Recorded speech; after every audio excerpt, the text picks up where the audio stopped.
Hello বন্ধুরা, welcome back to my channel. আবার চলে এসেছি আর একটা রান্নার রেসিপি নিয়ে, নিরামিষ এঁচোড়ের তরকারি। তাহলে শুরু করা যাক। প্রথমে একটা বাটা মশলা রেডি করে দেব। তাতে রয়েছে টমেটো, আদা, কাঁচা লঙ্কা আর সাথে কালো সর্ষে পেস্টটা রেডি করে নেওয়ার পর এইদিকে এঁচোড় আর আলুগুলোকে টুকরো টুকরো কেটে রাখা রয়েছে। এঁচোড়টাকে কি করব, সেদ্ধ করে নেব। জন্য কিন্তু একটা বাটিতে জল নিয়ে তাতে নুন দিয়ে এঁচোড়টা সেদ্ধর জন্য বসিয়ে দিয়েছি। এদিকে কড়াইতে তেল গরম করে গোটা জিরে ফোড়ন দিয়ে দিলাম। তারপরে কেটে রাখা আলুগুলোকে দিয়ে দিলাম। আলুটা হালকা করে একটু ভেজে নেব। ভাজার জন্য এখানে কিন্তু অল্প পরিমাণ নুন দিয়ে দিয়েছি আর পরিমাণ মতো হলুদটাও কিন্তু দিয়ে দিয়েছি।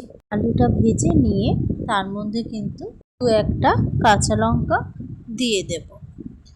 এখানে কিন্তু প্রথমে বাটা মশলায় কাঁচা লঙ্কা ইউজ করেছি, পরে কিন্তু আমি খুব বেশি লঙ্কা দিইনি, দুটো একটাই দিয়েছি। তোমরা পরিমাণ মতো ঝালটা দেবে। লঙ্কাটা দেওয়ার পর এখানে আমি ছোলা দিয়েছিলাম। ছোলাটা আগের দিন ভিজিয়ে রেখে দিয়েছিলাম। পরে একটু নেড়ে চেড়ে নেওয়ার পর এদিকে বাটা মশলাটা আমার রেডি ছিল। এই বাটা মশলাটা কিন্তু দিয়ে দেব।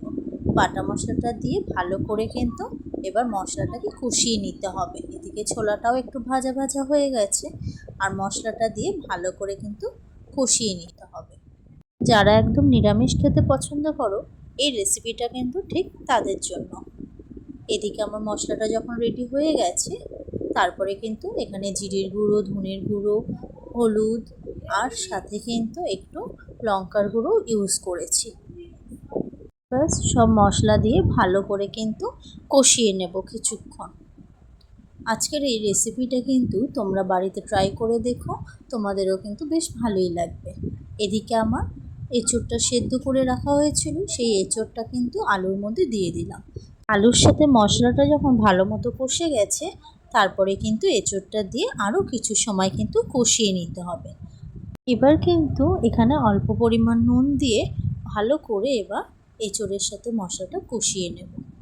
তারপরে কিন্তু স্বাদ মতো চিনিও এখানে আমি দিয়ে দিয়েছি। চিনির পরিমাণ একদম অল্প দিয়েছি, নামমাত্র। এদিকে ভালো করে কষানো কমপ্লিট, তাই জন্য পরিমাণ মতো জলটাও দিয়ে দিয়েছি।